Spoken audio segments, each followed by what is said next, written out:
Chapter 1. Hey, anyone ever tell you that you can be a real jerk? A woman's voice playfully whispers into a man's ear. They sit together while others are around the area in a large room, but it is not as full of many other men and women as it was recently. The whisperer is a petite woman in most senses of the word, dressed in a light blue low-cut blouse with a little bust and small waist, a pair of black jeans, shoulder-length straight black hair, and inquisitive green eyes.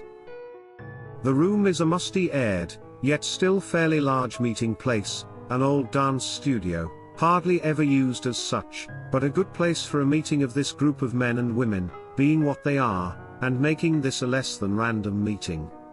The creatures in the room didn't mind it being musty, not having to breathe, so it didn't disturb them. Old, grey-colored lead paint peels off of the discolored walls after years of neglect and no one caring about the status of this mostly unused place. Hardwood floors are in current repair, though, little being more important in a dance studio. It is still used by some as such, but perhaps once a week, allowing it to be used as such by the eccentric owner. The petite woman is speaking to a man she knows as Zook, or Z. His plain beige trench coat is one of the few things most know about him around the room. His true name is little known, if at all, throughout the room as far as he knew, and he keeps it this way due to the shield of anonymity he likes to think that he has, amongst his colleagues. He knows many things about the beings around the room. Of course, they were all vampires, but as a private investigator, he knew many things that they would not want to be publicly known, and it kept him secret and safe. He has an armor of protection in his mystery. His hidden and unknown identity protects him from their little corner world of secrets. The Whispering Woman is a very unique new member of their group, having joined them only months ago, and having inherited a blood power that most of them know very little about due to it being more among the organization's enemies. She quietly speaks in the ear of a man sitting on his own on the perimeter, as he often did, at a table on his own, watching the room as others give him a slight glance as they continue their whispers, possibly about him. The room is known to the small cliques, either standing or sitting around small tables, with comfortable chairs. On a small stage in one corner sits a large chair, a highly dignified, one-armed woman sitting in it with a tailored suit made for her and her single arm, the other missing at the shoulder having been lost recently. "Why yes, kid," he replies, smiling back at her, calling her by the moniker he gave her once they first met. "I've been told this, but it usually is regarding different contexts." He sits, looking around the room from front to back like a surveillance camera, but doesn't meet her eyes. The one-armed woman calls out from her figurative throne. "With almost all of us being here, please give me a few minutes of your time, everyone." The man, known as Z, puts his index finger to his lips, peering at the woman known as Tina out of the corner of his eye, to quiet his conversation with the petite young woman expecting an answer. "Quiet Tina, Zant, our boss, speaks and you know she wants to be heard." The shepherd of their flock, or mistress of their mob, does not speak loudly, yet still heard throughout the room by everyone used to her speaking as such. The room becomes silent of the recent mumbling conversations or murmurs around the area.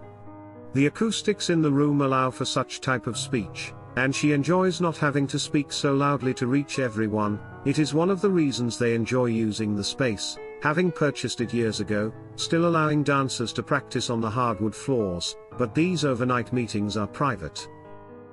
She speaks fairly often, and when she does, the room gives her the attention she deserves, having been in leadership for a short time, but known to all to be vengeful if she is not allowed to be heard. "We have an incident we need to handle. Everyone will show themselves, and will speak to me or our large friend back there."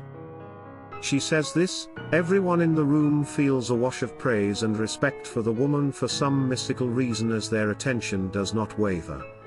She nods her head towards the back of the room, a large man standing near an exit door named Paul, wearing his thick black trench coat, red sunglasses, and a fedora that tops his head. It is known to be one of the fastest and strongest members of their group. He closes the front doors of the studio, which would lead to the reception area, and locks them. A side door is closed and locked by another woman, wearing a pantsuit and glasses, her librarian look tonight like most nights, walking back to her computer chair to the side of the stage.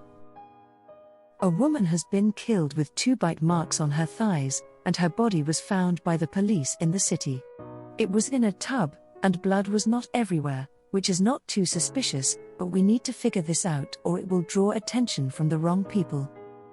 We need to handle this quickly and quietly. We need Zoop to handle the usual investigation, and others to handle the police and media so that this does not get loud. Everyone will stay put for now, till we can make sure no one here is being foolish enough to leave a drained body to where anyone else can find it. Then we will get out of here and figure things out. Many in the hall walk towards the woman on the stage, but since Zook and Tina are closer to the back near the larger man, they both stand soon after she is done speaking, as though it was a thought of their own, and walk to speak with the larger man, with about a half dozen others. They are seen by the man in sunglasses as he seems to bore into their soul, looking at them intently while asking them each separately if they know anything of the woman who was found by the police. Each of their replies in the negative has them dismissed, and after a nod at them seeming to be done with their needed conversation, walk back to their tables in their separate cliques, but Tina was not done with Z, and their spat. Zukail sits down at the same table he was waiting at previously and Tina sits next to him. Tina whispers to him, I just found out about the bond our blood has on others, and you have been a real jerk. She says this, and slaps him on the shoulder. How was I supposed to know about the blood bond that our blood can have to those who drink it? Those that taste our blood, if they are one of us or not, become a lot nicer to us. I had to find this out on my own. I was with one of my old friends, who finally connected with me after getting used to all this. I asked someone about maybe making one of my old friends a ghoul, a human that has tasted some of our blood and given some mystical benefits of it, and someone told me, you have to give them enough, or they'll just be much better friends from a sort of mystical blood bond. Give some of our blood to humans, or even some of us, and they just get nicer to us, don't they, or even much nicer to us? You don't want to get on my bad side, big guy. I now have friends in high places. I have tasted your blood once before, and that must be why I'm not trying to strangle you right now. Z smiles and giggles. Strangle me? That's silly to those who no longer breathe. Oh, I didn't tell you about that? Didn't we go through quite a bit those few first nights? Actually, kid. Zukail whispers and smiles back at her, referring to her previous nickname. If you remember right, you've tasted my blood twice, not that it matters or anything. I wouldn't take advantage of the situation. He is continuing to look around the room, but just seems to be more observing, watching, and listening around the area than looking for someone specific. He seems paranoid looking around, maybe he is, and cares not how his peers see him. What? Twice? I only remember it once when I was at the operating table sweating under the watchful eyes of monsters who had to think twice about letting me repair their friend from likely certain death, or just killing me out of spite, even though I did nothing to them. This is an attack on me, a subtle drugging but an attack nonetheless. What if I tell the boss? She owes me a favor. Z answers. Telling the boss? Nothing much, kid. We've just become better friends than we were before. Think nothing of it. He says this hiding a smile behind the palm of his hand, holding his head. He nods over at the one-armed woman at the front of the room, still speaking with others walking up to her and being grilled. Zant is busy, and bothering her with this won't get you anywhere. She has done far worse in her time, believe me. You must be pretty upset since you were able to raise a hand against me. Be glad I have nothing untoward in plan with you. You asked whether you could taste my blood the first time during that one party, and during the operation, I did tell you the truth. Tasting the blood of a wolf would either make you go crazy, or you'd lose it offensively, possibly all over our new possible allies. You did the city a service, and everything was true. The wolves often do attack us on sight, And we've agreed to a non-aggression pact.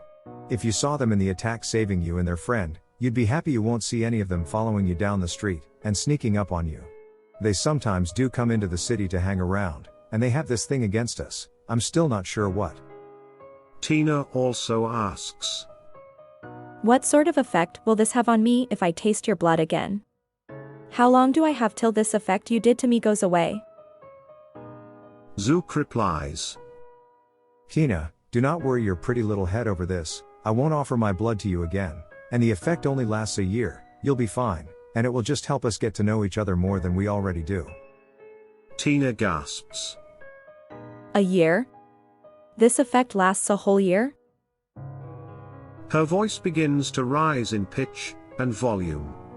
Some other faces turn towards them that weren't looking before, as Zant is finishing with the final few that needed to bring themselves before the lead of the city, or her muscle. Hey, kid. Z looks back at her, in a staring contest. When she acts in this manner he often called her this, still whispering, keeping his cool. You need to calm down, or else be considered a novice for a couple more decades. I didn't take advantage of you, if you remember right, you asked me. If I wanted you to strip naked right here in front of everyone, or in private later on tonight, I wouldn't have needed to have you taste my blood, I have other ways of doing such a thing. It might be a big thing to you, but if you don't get over it, we might need to have another conversation. If you think you have friends in high places, I have many friends in low places myself, and you should check with the record keeper over there. Zook nods towards a woman sitting in a computer chair at the side of the stage. And ask her how much Zant owes me, she does keep our records.